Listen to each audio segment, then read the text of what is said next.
नमस्कार, अपना बिहार में आपका स्वागत। मैं राहुल ओझा आपके साथ। आरजेडी ने अपना घोषणा पत्र जारी कर दिया है, जिसमें सबसे ज्यादा जोर रोजगार पर दिया गया है। तेजस्वी यादव ने अपनी घोषणा पत्र में 17 महीने की उपलब्धियां गिनाने के साथ ही अगर चुनाव बाद सरकार बनी तो देश भर में 1 करोड़ नौकरी देने का बड़ा वादा किया है। इतना ही नहीं, परिवर्तन पत्र नाम से जारी घोषणा पत्र में आरजेडी ने 24 वादे किए हैं, जिसमें 500 रुपए में घरेलू एलपीजी सिलेंडर देने का भी वादा शामिल है। इसके साथ ही बिहार में 200 यूनिट फ्री बिजली का वादा किया गया है।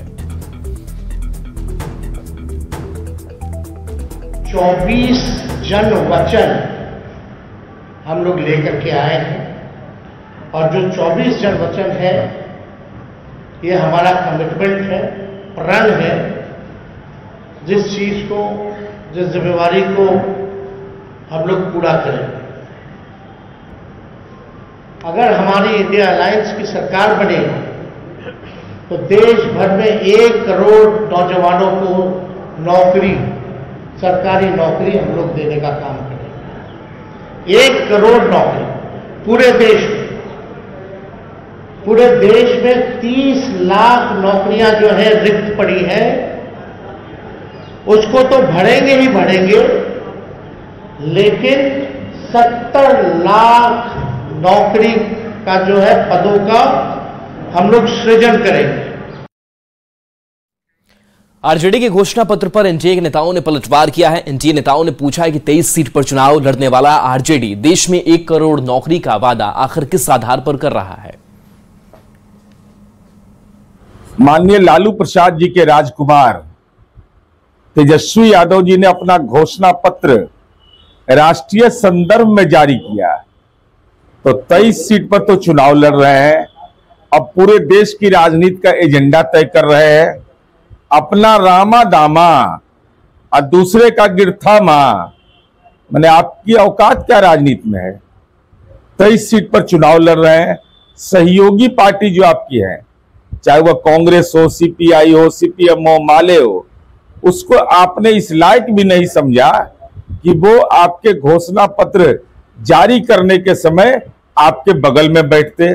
तेजस्वी जी का आईक्यू लेवल कितना कम है यह पता लगता है उनके घोषणा पत्र, जिसका कि नाम उन्होंने दिया है परिवर्तन पत्र। साहब 20-25 सीट पर लोकसभा का चुनाव लड़ रहे हैं और बात कर रहे हैं पूरे देश में 1 करोड़ नौकरियां देने की। ये उनका परिवर्तन पत्र झूठ का पुलिंदा है। ये जनता की आंखों में धूल झोंकने का काम कर रहे हैं। हमेशा से ये करते रहे हैं। इनको मालूम है सच्चाई कि परिवर्तन तो होना कुछ नहीं है, खाली नाम इन्होंने रख लिया अपने मन को संतुष्टि देने के लिए परिवर्तन पत्र। इस देश की 140 करोड़ जनता आज मोदी जी के साथ है। मोदी की गारंटी पर, मोदी की जुबान पर इनको भरोसा है, आपकी झूठ के पुलिंदा पर बिल्कुल भी नहीं। ये 23 सीट पर लड़ करके भारत में कौन सा ये परिवर्तन कर लेंगे। भारत में नरेंद्र मोदी जी का जो आंधी चल रहा है, वो आंधी के सामने ये कहीं टिक नहीं पाएंगे। पूरे 40 के 40 सीट पर बिहार में ये नष्ट नाबूद होने वाले हैं। और ये जो परिवर्तन की बात कर रहे हैं, ये परिवर्तन पहले अपने परिवार में तो परिवर्तन करें।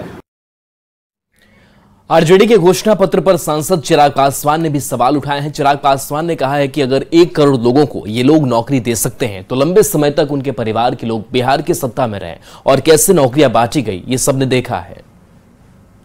अगर 1 करोड़ लोगों को नौकरी ये दे सकते हैं तो एक लंबे समय तक इन्हीं के परिवार के लोग बिहार की सत्ता में रहे।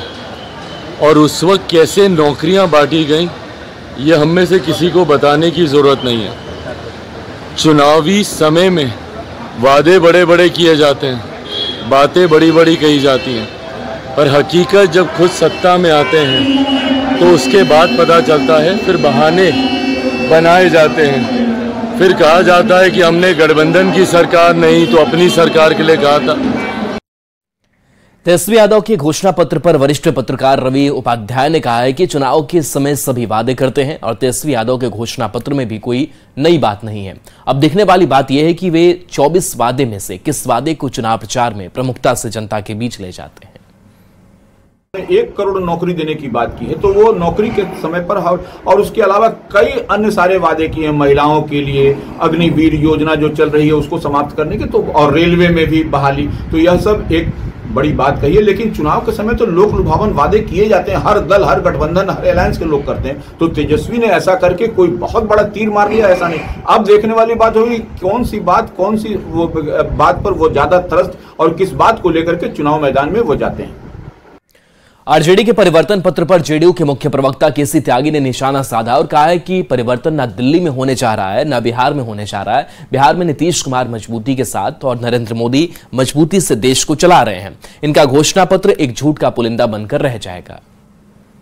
परिवर्तन न दिल्ली में होने जा रहा है, न बिहार में होने जा रहा है। वहां नीतीश जी मजबूती के साथ प्रशासन को चला रहे हैं, यहाँ नरेंद्र मोदी जी समूचे देश को चला रहे हैं। इस पार्टी का इस समय लोकसभा में एक भी सांसद नहीं है। संभावना है कि चुनाव होने के बाद अगली लोकसभा में भी इसका कोई सांसद नहीं होगा, यानी कि राजकाज में कोई हिस्सेदारी नहीं होगी, यानी कि इनका घोषणा पत्र झूठ का एक पुलिंदा बन करके रह जाएगा। इधर पूर्व सीएम और गया से हम के प्रत्याशी जीतन राम मांझी ने तेजस्वी यादव के घोषणा पत्र पर चुटकी ली है। मांझी ने सोशल मीडिया एक्स पर पोस्ट में तंज कसा है कि आरजेडी के घोषणा पत्र में कुछ बातें छूट गई हैं, जैसे भारत में अमेरिका का विलय करेंगे, सूरज पश्चिम से उगाएंगे, समुद्र के पानी को मीठा बना देंगे और पहाड़ को हवा में उड़ाएंगे। मांझी ने लिखा है कि तेजस्वी यादव को पता है कि उनकी सरकार नहीं बन रही है, तो वे कुछ भी घोषणा कर सकते हैं। बढ़ेंगे आगे। इधर डिप्टी सीएम विजय सिन्हा ने तेजस्वी यादव के घोषणा पत्र पर निशाना साधा है। विजय सिन्हा ने इसे सिर्फ भ्रम फैलाने का हथकंडा बताया है। वाह रे राजनीति, हद हो गई। जो अपने विभाग में एक भी नौकरी नहीं दे पाया, 2-2 बार अवसर मिला और पहले 10 लाख की बोली नौकरी के लिए, फिर 20 लाख की बोली, अब 1 करोड़ की बोली लगेगी नौकरी के लिए। कितना तय करेंगे, क्या करेंगे, कहां से देंगे, ये सब जानता है। बिहार की बजट और बिहार की क्षमता भी सत्ता में रहने वाले को पता है। आरजेडी के घोषणा पत्र पर अब खूब सियासत हो रही है। सबसे ज्यादा घमासान देश भर में 1 करोड़ नौकरी के वादे पर मचा है। डिप्टी सीएम सम्राट चौधरी चाहे 1 करोड़ नौकरी के बदले तेजस्वी यादव कितनी जमीन लेंगे, ये सवाल पूछ रहे हैं, तो मंत्री विजय चौधरी ने 1 करोड़ नौकरी के वादे पर कहा कि शुक्र है कि उन्होंने 20 करोड़ नौकरी की बात नहीं की, तो कांग्रेस इस घोषणा पत्र को अपने घोषणा पत्र का पूरक बता रही है। तो एलजेपीआर ने तेजस्वी यादव को उनके माता पिता के कार्यकाल की याद दिलाई है। लालू प्रसाद जी के परिवार ने ये नहीं बताया कि 1 करोड़ लोगों को रोजगार देने के नाम पर जमीन कितना लेंगे। जमीन लेने की तैयारी है। लालू प्रसाद जी का पूरा परिवार सिर्फ और सिर्फ भ्रष्टाचार कर सकता है और भ्रष्टाचार के लिए एक पूरी तरह रोड मैप बनाया है कि 1 करोड़ नौजवानों को सपना दिखाकर उनके जमीनों को कैसे लिखवाना है। सर थोड़ा आ जाए। 20 करोड़ नहीं बोले, इसके लिए धन्यवाद है। सर थोड़ा आ जाए। 20 करोड़ नहीं बोले, इसके लिए धन्यवाद है। राष्ट्रीय जनता दल के परिवर्तन पत्र को आप कांग्रेस के न्याय पत्र के पूरक पत्र के रूप में देख सकते हैं। निश्चित रूप से यह एक दूसरे को कॉम्प्लीमेंट करता है। राजद का घोषणा पत्र मात्र दिखावा है, छलावा है, क्योंकि करना तो इनको कुछ भी नहीं है, क्योंकि बिहार की जनता या देश की जनता इनको दोबारा सत्ता में नहीं ला रही है। इनको मौका मिला था 1990 से लेकर 2005 तक, तो बिहार की स्थिति को बदतर करके रख दिया था। माफिया राज, स्कैम्स, अराजकता भरे पड़े थे और आज ये बड़ी बड़ी बात कर रहे हैं।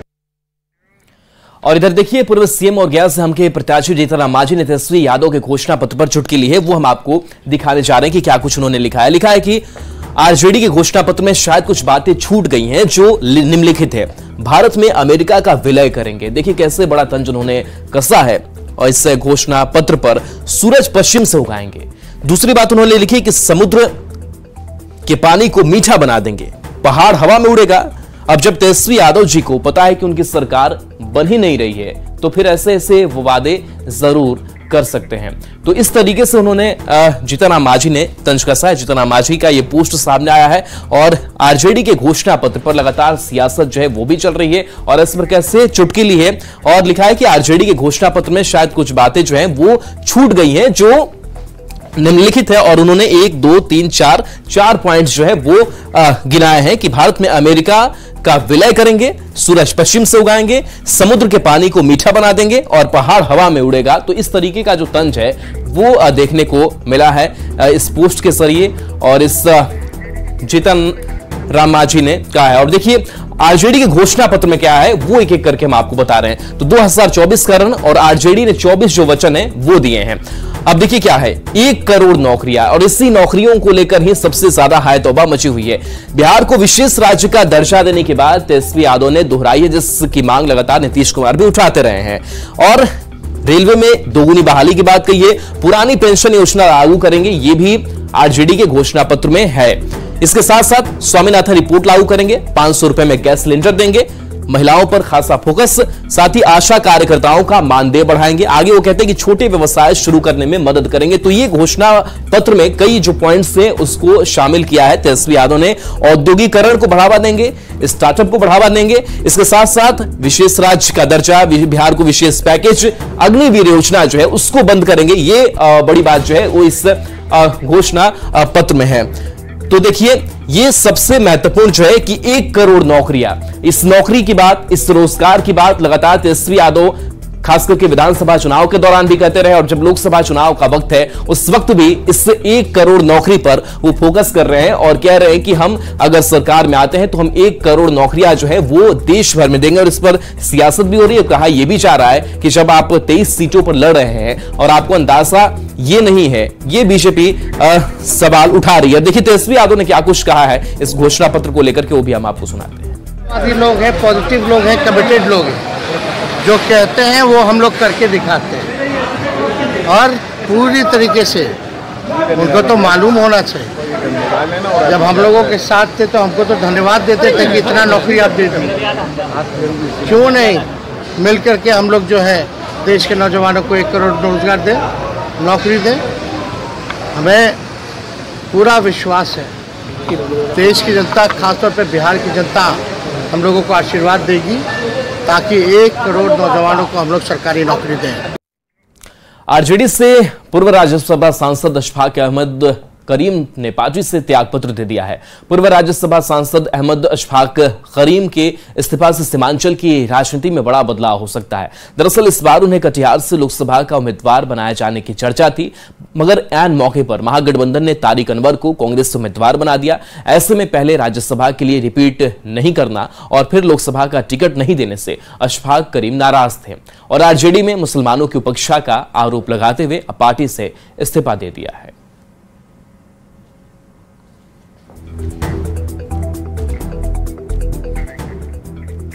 और इधर अररिया में आरजेडी से टिकट कटने के बाद पूर्व सांसद सरफराज आलम पब्लिक के सामने ही मंच पर फूट फूट कर रोने लगे, जिसके बाद उनके समर्थकों ने उनके आंसू पोंछे और सांत्वना दी। सरफराज आलम ने एक कार्यकर्ता सम्मेलन बुलाया था जिसमें उनके समर्थकों ने लालू प्रसाद के खिलाफ जमकर नारेबाजी की। समर्थकों को संबोधित करते हुए सरफराज आलम ने खुद को तस्लीमुद्दीन का उत्तराधिकारी बताया और आरजेडी के खिलाफ बागी तेवर दिखाया। पार्टी ने सरफराज का टिकट काटकर उनके छोटे भाई शाहनवाज आलम को टिकट दिया है, जिसके बाद सरफराज आलम के समर्थकों में भारी नाराजगी है।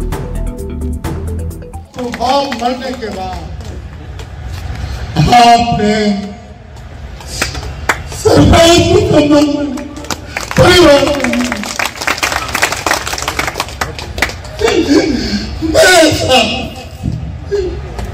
मैंने चुपता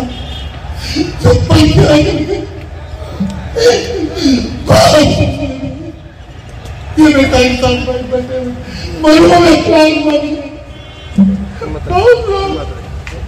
मेरे साथ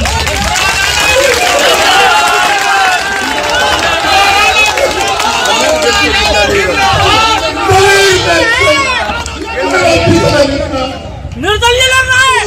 मेरा विचार निकाल था, देखा जमीन नहीं बेचना, जब मुसीबत पड़े अपने मालिक के पास या चंद परिवार के पास। जम्मू कश्मीर के उधमपुर में पीएम मोदी के बयान पर बेगूसराय के एनडीए उम्मीदवार और केंद्रीय मंत्री गिरिराज सिंह ने कहा है कि प्रधानमंत्री जी ने जो कहा वह बिल्कुल ही सत्य कहा है। आज वही लोग सनातन के विरोध में दुष्प्रचार कर रहे हैं और लोगों को चिढ़ाने का काम कर रहे हैं जो मुगल मानसिकता के लोग हैं। केंद्रीय मंत्री गिरिराज सिंह ने कहा कि आज बीजेपी पर सनातन का समर्थन करने का आरोप लगाया जा रहा है, तो मैं ये कहना चाहता हूं कि हम सनातनी हैं और सनातन का समर्थन करते रहेंगे। में भी जो लोग दिखाते हैं कि मैं मछली खा रहा हूं, मैं ये कर रहा हूं, तो देश के अंदर में मुगल काल की संस्कृति, मुगल संस्कृति के लोग, तुष्टीकरण की राजनीति करने वाले लोग देश में अपने को सेकुलर कहते हैं। अब मैं कहता हूं देश सदा से सेकुलर रहा है। इंदिरा गांधी ने तुष्टीकरण के नाम पर जो सनातन का सेकुलरिज्म था, जो सनातन है सेकुलरिज्म, उसको समाप्त करने की कोशिश की, बांटने की कोशिश की। चुनाव आयोग ने बिहार की लोक गायिका मैथिली ठाकुर को बिहार स्टेट आइकन बनाया है, जिसके बाद मैथिली ठाकुर घूम घूम कर पहले चरण में जहां जहां मतदान होना है वहां के लोगों को जागरूक कर रही हैं, उन्हें वोट देने का संकल्प दिला रही हैं। मैथिली ठाकुर औरंगाबाद, गया, नवादा और जमुई में लोगों को जागरूक कर चुकी हैं। मजे की बात यह है कि मैथिली ठाकुर खुद ही पहली बार मतदान करेंगी। अभी हम लोग फेज 1 के लिए गए थे, जहाँ पे 4 जिले में गए हम लोग। औरंगाबाद के बाद हम लोग गया गए, फिर नवादा गए, फिर जमुई गए और अलग अलग जगह जाकर के हमने प्रचार प्रसार किया है कि हर एक इंसान को वोट देने जा रहे हैं 19 वोटर्स जो है वो हम लोग के भविष्य को शेप कर रहे हैं। मैं खुद पहली बार वोट देने जाऊंगी, तो काफी उत्सुकता है मन में, सभी को वोट देने जाना है। गोपालगंज में शराब तस्करों ने बाइक की टंकी को मॉडिफाई कर शराब तस्करी का सबसे कारगर हथियार बना लिया है। शराब तस्कर धड़ल्ले से बाइक की सीट और पेट्रोल टंकी में शराब छिपाकर अपना कारोबार कर रहे हैं। कुचायकोट थाना क्षेत्र के बतनाकुट्टी के पास पुलिस की जांच में कई ऐसी बाइक को पकड़ा गया है जिससे ये लोग शराब की तस्करी कर रहे थे।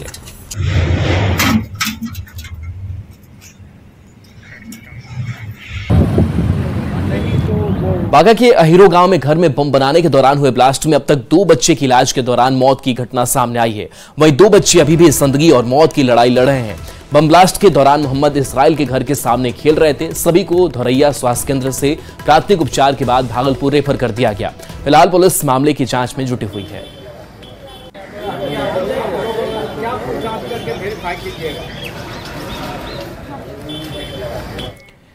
और चलिए ब्रेक का वक्त हो चला है, जल्द वापस आते हैं।